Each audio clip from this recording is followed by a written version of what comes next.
there needs to be more conversations had around employee wellness, around employee mental health, um, and just in general, people who are in positions of authority need to use those positions, those platforms, um, to empower their employees, to educate themselves and management in the company to just be better towards employees and investing in them as assets and investing in their happiness, their wellness, not just the professional development, but really just creating and fostering a culture where employees feel that they can speak up, where employees feel that they're appreciated, that they have rights.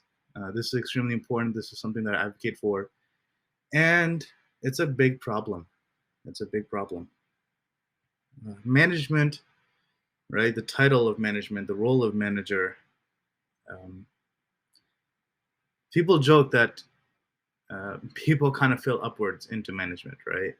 That managers are people who couldn't really do, so they supervise the people who can do, right? Um, and you can say whatever you want. I've seen that truth a lot, though. I have seen people who kind of failed upwards.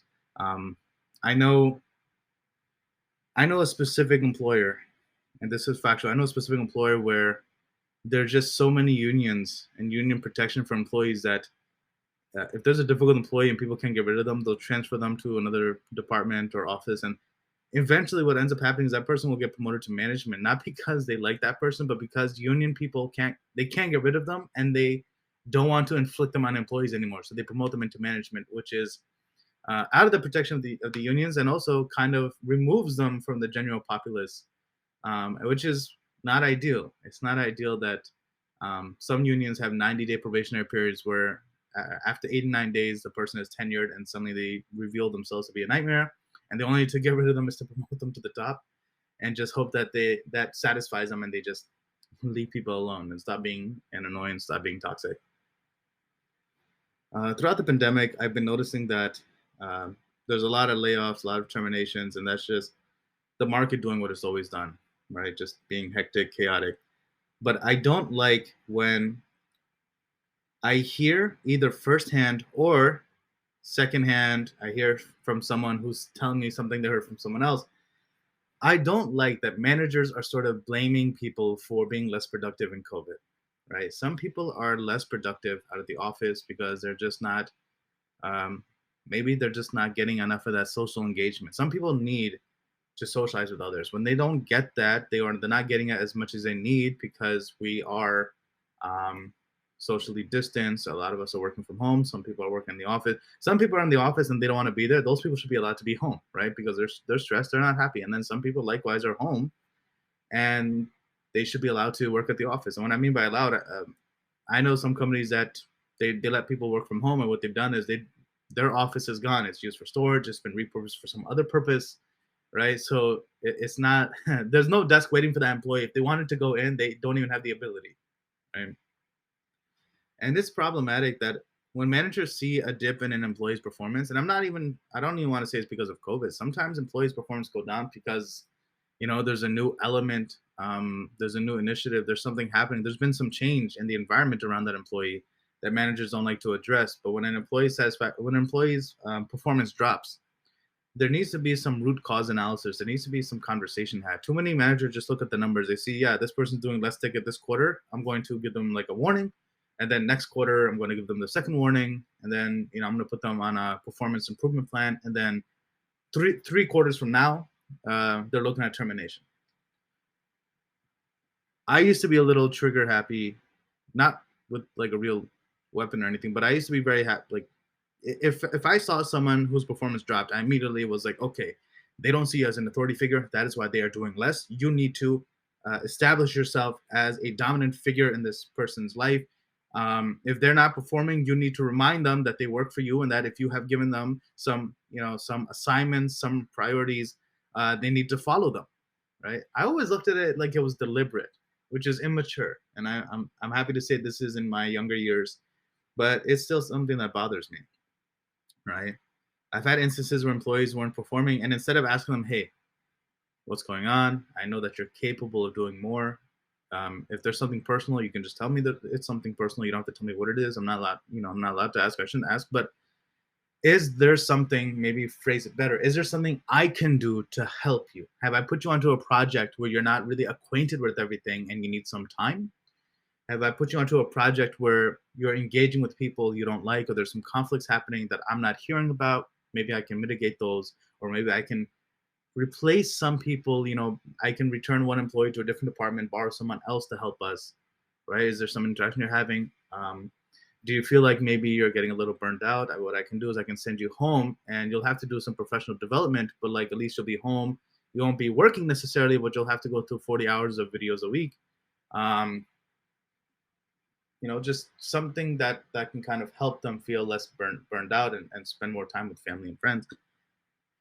That's something I try to do now, and that's something I wish I had done earlier in my career. What I would do when I was early into management is I was always just like, I was always the youngest one in the room, so I felt very insecure. I felt like people didn't take me seriously. I felt like people didn't listen to me, especially because a lot of my employees would be older than me. Older than me meaning I was doubly motivated to like establish I am in charge, not you. Like you might be older, but I have more power, right? Even if you know more, you do more for the company. Like I'm in charge. And I regret the times where I've had to, not had to, but I chose to give people warnings. I chose to make them feel bad for not performing. I chose to make them feel less or make them feel bad about themselves. And looking back, I just wonder how many people were going through something, and all it would have taken from me is a little bit of understanding, and it would have gone a long way with that person, with their personal happiness, their professional growth, right, their success. And now I hear managers who just say nobody wants to work anymore, or people are lazy and this and that, and it frustrates me because a lot of these managers, if I ask them, hey, what have you tried, right? If I'm in a conversation and I'm directly hearing this, I'll say, well, what have you tried? Like, what techniques have you tried so far to kind of address this problem? And this one guy, I was having a conversation with him. We met up in Patterson, but he manages a company in Paramus. And he was like, what conversation? I said, no, what have you like done to address them? He's like, what do you mean address? Like, what are you talking about?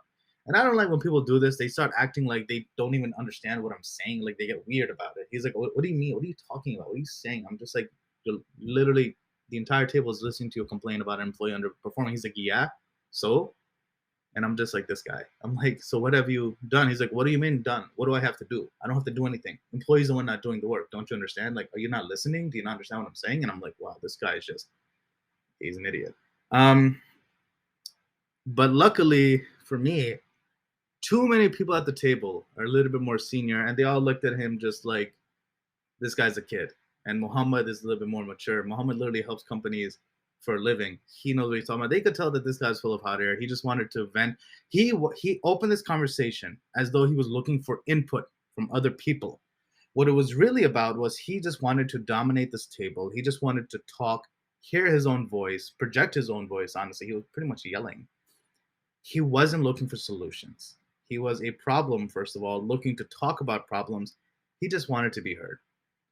And some people need that, but I and my peers don't appreciate when people kind of come to us in that capacity, which is sort of a little bit dishonest, because our time has a value. Even our free time has a value. Like if we're going to spend time with people, grab some tea, grab some food.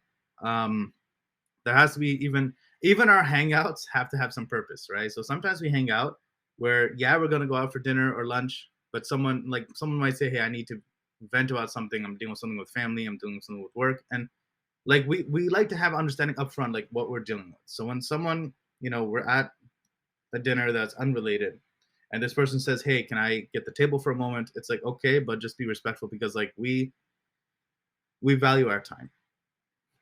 And yeah, so I try to be helpful, but he was just hating on this employee and going like, they're not doing this and they're not doing that.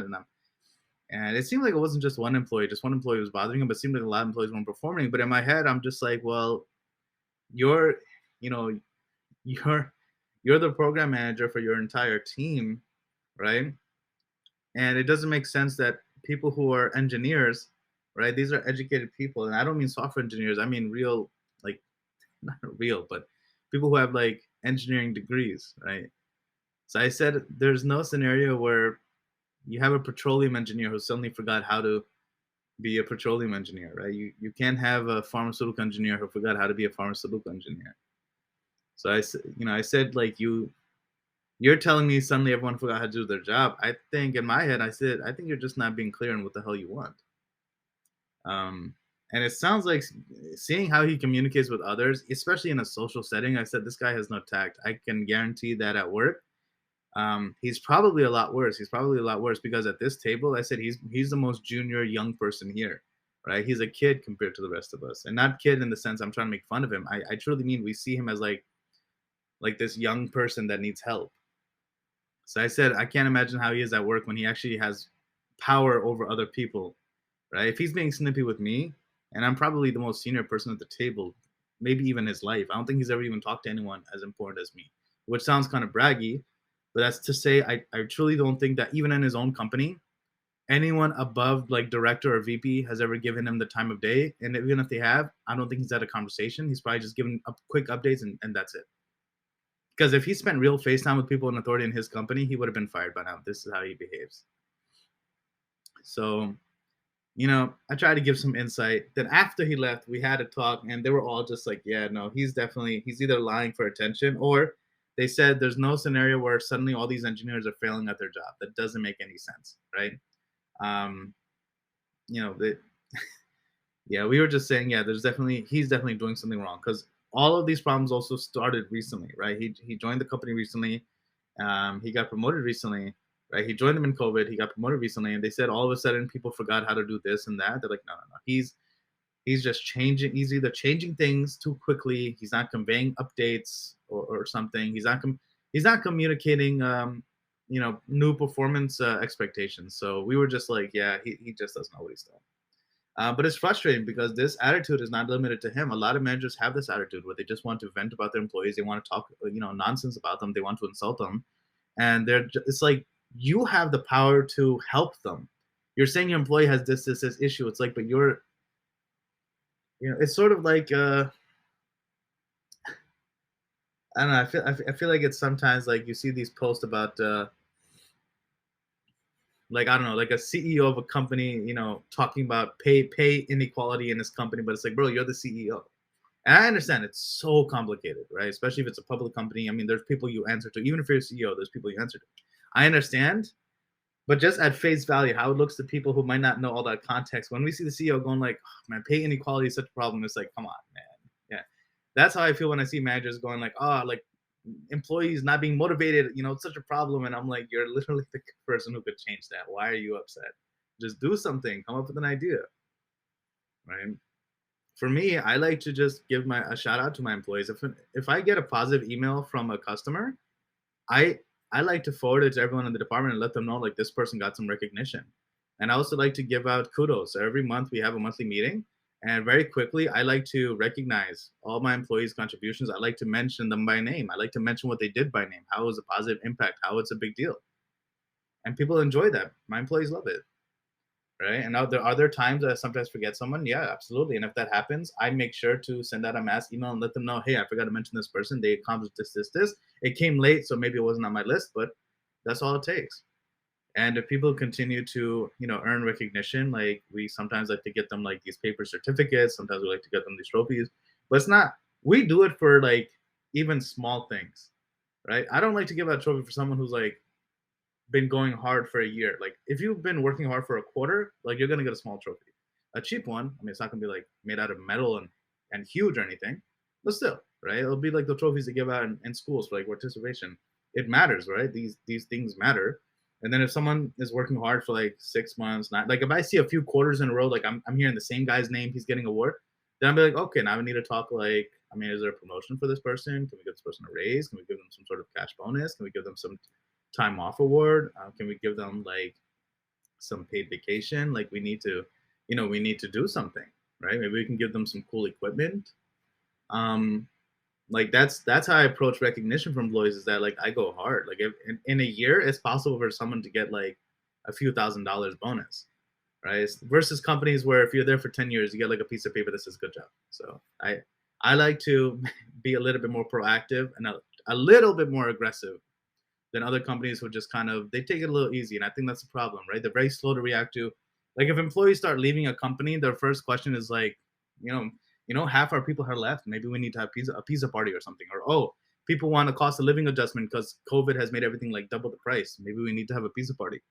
Or oh, this manager, verbally assaulted this other employee in front of everyone and said all these curse words. Let's fix that with a pizza party. So that's and by the way, these are I don't want to say real conversations, but these are so similar to real conversation that it's a problem. It's a problem. People think pizza is like I feel like they treat it like it's the most important thing in the world.